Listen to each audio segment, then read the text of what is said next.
Hello，有 Katie 啊。嗱，相信咧，如果大家有留意我哋 social media 嘅話咧，其實都會見到啦。尋日咧有個拉里296 GTS 咧就到咗我哋公司啦。咁其實咧嚟緊佢有啲咩 item 咧會喺我哋公司度做嘅咧？等我哋逐一同大家講解下。如果大家有留意嘅話咧，喺較早之前，其實我哋已經去咗拉里嘅 showroom 咧，幫呢個客人咧做一個攞車前嘅 inspection 嘅。正如大家所見啦，呢架車咧當其時都係板車過嚟啦。所以其實車主咧都係想盡量咧將佢而家完美嘅油漆情況保護落嚟啫。咁當然咧，首先係要黐一個全車嘅 PPF 先啦。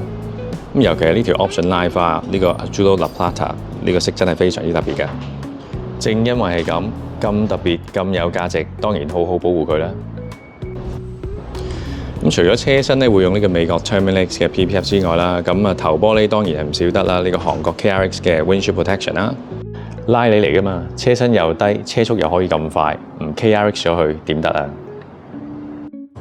其次咧就仲有呢個美國嘅 Renault Solar Film， 咁因為車主咧其實佢都想係可以用返符合運輸署要求之餘，而又隔到熱，咁所以我哋就會選用返一啲高效能隔熱嘅品牌啦同埋物料嘅。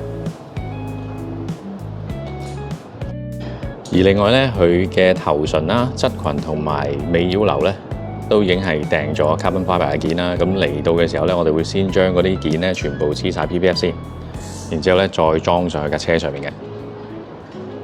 另外為咗咧車主唔需要咧周圍頻撲啦，咁其實車 cam 呢一 part 咧，我哋都幫佢準備埋㗎啦。